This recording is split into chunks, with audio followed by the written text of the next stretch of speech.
Bueno, esta presentación tiene por objeto hacer un repaso del marco legal que regula la actividad de los puertos, una muy breve semblanza de cuál es el sistema portuario nacional y luego analizar con cierta particularidad las empresas portuarias del Estado, el rol de las empresas privadas en aquellas, cómo coexisten en cuanto a la operación portuaria en los recintos portuarios estatales, y luego el rol portuario o de coordinación o autoridad portuaria establecido en la ley. Para luego, si es que el tiempo nos lo permite, digamos, un análisis crítico de la legislación y algunas cosas que consideramos podrían ser útiles a futuro. Bueno, lo primero que cabe destacar es que en nuestro país no tenemos una ley general de puertos. No existe una normativa única que regule la actividad portuaria de los puertos privados, de los puertos públicos, desde la llegada de la nave hasta su destino de origen. Entonces, la legislación más acuciosa que existe es de las empresas portuarias estatales, dictada en el año 97, 19.542, de modernización del sector portuario estatal. Los puertos privados no tienen una regulación específica. Cuando se genera un puerto privado deben recurrir al marco general, para decir, obtener una concesión marítima de la Secretaría de las Fuerzas Armadas, y luego regularse por las normas aduaneras, laborales, de la autoridad marítima, etcétera, comunes a todas las demás entidades. Desde la perspectiva de los usuarios, los puertos se dividen en aquellos que son de uso público o de uso privado. Existen los que son puertos privados de uso privado, que curiosamente en nuestro país son los mayoritarios, que son aquellos puertos destinados a un proyecto específico, mineros sobre todo, digamos, pero son la mayoría. Existen además puertos que son de uso público, vale decir que en los cuales cualquier usuario puede pedir, digamos, una atención, y que son los 10 puertos estatales, que son sucesores de la empresa portuaria de Chile, que existen de Arica a Punta Arenas, y existen aproximadamente 15 puertos privados. Esta es una estadística de la Dirección de Obras Portuarias que haya alguna variación, pero que son puertos privados, pero de uso público, como Lirquén, como Ventana, etc.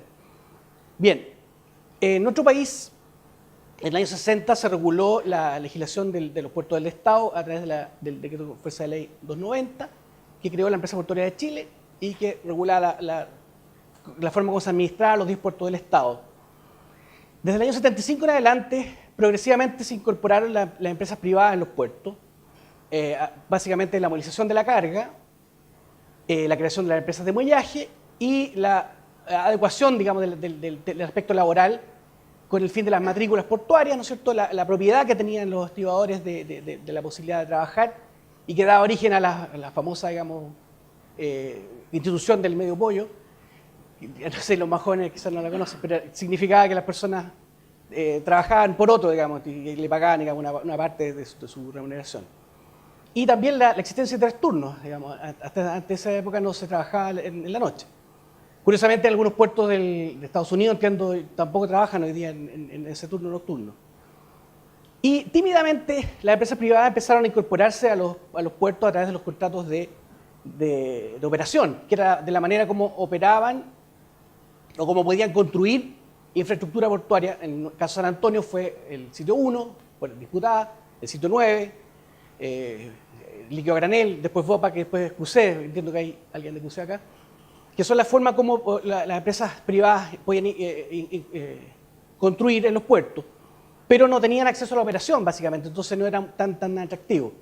De modo tal que después de una discusión bastante larga y ardua, se dictó esta ley 19.542 que reguló la forma como estas 10 empresas portuarias autónomas operan en los puertos del Estado. Bueno, ¿qué son las empresas portuarias estatales? Son empresas públicas que creó la ley, permitiendo que el Estado actúe como empresario, pero no son servicios públicos. Vale decir, tienen una característica especial en la ley, y no son servicios públicos porque no tenemos potestades públicas. Expresamente la Ley General de Base de Administración del Estado las excluye como parte de los servicios públicos, y entre otras manifestaciones no respondemos por falta de servicio, digamos, lo cual no significa que seamos responsables, sino que una de las manifestaciones de los servicios públicos es que cuando existe falta de servicio los particulares pueden reclamar, demandar de aquello, y hay personas que se dedican a aquello. Bueno, tienen un régimen de gestión autónomo que la Contraloría General de la República ha caracterizado, ha destacado por ser mucho más autónomo que la mayoría de las entidades públicas, y lo cual se manifiesta en que se rigen o no regimos por las normas del derecho privado. Y no nos son aplicables las disposiciones que son propias de las empresas del Estado, salvo cuando expresamente la ley dice que son aplicables. Entre otras manifestaciones de aquello, bueno, además de la fiscalización que tenemos de la Contraloría General de la República en cuanto al control de la regularidad de la operación, la fiscalización fundamental se ejerce a través de la Superintendencia de Valores y Seguros, como cualquier sociedad anónima abierta, que es la normativa privada que básicamente nos rige. Bien, ¿dónde se desempeñan las funciones las empresas del Estado, como Empresa Portuaria de San Antonio? En los recintos portuarios. Y en este punto trataré de ser lo más preciso posible porque hay 4 abogados del Ministerio de Transporte que lo más probable es que sepan muchísimo más que yo en esta materia. Pero, ¿en qué se manifiesta este ámbito territorial de las empresas portuarias? En que existe una protección de los inmuebles de las empresas portuarias que están ubicados al interior de los recintos portuarios. No pueden grabarse, enajenarse, no pueden ser embargados. Tampoco resulta aplicable el régimen de concesiones marítimas y le otorga facultades de administración que la Contraloría General de la República ha desarrollado con bastante profusión. Bueno, les muestro el recinto portuario de San Antonio vigente. No sé si se podrá apreciar estas 3 manifestaciones. Los recintos portuarios son básicamente porciones de agua y porciones de tierra, ¿no es cierto? El de San Antonio es particularmente extenso en mar, no por casualidad, sino que porque, como todos saben, aspiramos a albergar el puerto de gran escala y por lo tanto es necesario que exista una gran porción de mar para poder construir. Si por ejemplo alguien quisiera pedir una concesión marítima en el sector de la playa, donde están esos cuerpos de agua, la Subsecretaría de Fuerzas Armadas tendría que rechazarla, porque dentro del régimen ordinario de las concesiones marítimas no se aplican cuando estamos hablando de un recinto portuario. Aquellas que existen, en San Antonio casi no existen, pero por ejemplo, hay un muelle, bueno, no sé si se ve esto, nada. Bueno, en el sector derecho del sitio 8, al lado del sitio 8 hay un muellecito que es de Camanchaca, de una pesquera, y es una concesión marítima que está vigente hasta el año 2022. Si el año 2022 ellos quisieran renovarla, tendría la Subsecretaría de Fuerzas Armadas que solicitar una opinión nuestra, según la ley, y según la Contraloría tendría que ser una resolución muy fundada si es que nosotros consideráramos que no es adecuado a la continuación de esta concesión marítima. La Yoma, bueno, hasta hace algunos años la Yoma que está en la Poza Grande, que es está adosada a un pontón, a un artefacto naval, tenía una concesión marítima otorgada a Sopesa, pero en virtud de un acuerdo que llegamos con ellos antes de la concesión que fuera otorgada a Puerto Central, ellos renunciaron a esa concesión marítima y tienen una concesión que le otorgamos nosotros, una autorización de uso. Y por lo tanto, prácticamente la única concesión marítima que queda en San Antonio es la que les mencionaba de Camanchaca. Bueno, en cuanto a la operación misma de puertos, yo creo que hay tres temas que son relevantes a la hora de enmarcar esta situación. Lo primero es que en los puertos estatales puede coexistir la operación tanto de la empresa del Estado como de las empresas privadas. Pero además se otorga a las empresas portuarias un rol coordinador o de autoridad portuaria que vamos a ver a continuación. Y lo último que me parece que es relevante destacar es que no existe, bueno, salvo digamos, las funciones que ejerce el Ministerio de Transporte, no existe, como en otras actividades, una superintendencia o una subsecretaría que es dedicada estrictamente al tema, ya sea portuario o logístico. Entonces, en este marco es donde se mueve, digamos, nuestra actividad, que entendemos sería interesante que tuviera algún tipo de refrescamiento legislativo. Bueno, antes de explicar estas materias que estamos hablando, este es un corte que nos puede servir para ilustrar lo que voy a señalar a continuación. En materia portuaria, la legislación distingue principalmente entre la infraestructura portuaria, que ¿no es cierto? Lo que se vea, como está mal el puntero, bueno, lo que se ve azul abajo, ¿no es cierto?, el muelle, que son los sitios, más las áreas de respaldo, lo que está sobre ella es la superestructura, que son las grúas, el equipamiento. Y aparte de esta distinción entre la infraestructura y se debe hacer la distinción entre la transferencia, vale decir, traspaso, digamos, de la carga desde la nave hacia la grúa o viceversa, para después continuar con el porteo. Esto sirve para distinguir ¿qué? Los denominados esquemas de operación portuaria. Si una sola empresa es la que presta la infraestructura y además la transferencia de la carga, estamos en presencia de un esquema monooperado. Y al revés, multioperado, cuando una empresa brinda o presta la infraestructura y otras múltiples empresas efectúan la transferencia de la carga. Ejemplo monooperado son los concesionarios que existen en San Antonio, ¿no es cierto? Puerto Central, STI. Gracias. Y ejemplo de multioperado, el sitio 9, en que el sitio es administrado por la empresa portuaria San Antonio y la transferencia de la carga la efectúan una o más empresas privadas. Bien, la ley consagra para las empresas privadas determinadas funciones que solamente pueden ejercer ellas, como es la transferencia de la carga, estiva, exhaustiva, transferencia y porteo. Excepcionalmente lo puede hacer el Estado en subsidio a las empresas privadas o cuando existan tratados internacionales que así lo determinen. En cuanto al almacenamiento y acopio de la carga, esta es una materia que se puede desarrollar tanto por las empresas privadas como por las empresas del Estado. La ley establece que existirá un reglamento que va a regular en lo que se denomina el almacenamiento intraportuario, que está pendiente de dictación del año 97. En cuanto a la producción de infraestructura, como veíamos, esta se efectúa cuando las empresas portuarias estatales entregan en concesión los frentes de atraque. Básicamente se han entregado en concesión los frentes de atraque bajo el esquema monooperado porque se ha considerado que es el más eficiente y yo creo que claramente se ha demostrado que así ha sido. Ahora bien, la ley también establece la construcción de nuevos frentes de atraque como privativo de las empresas privadas. Solo en subsidio podría el Estado construir frentes de atraque.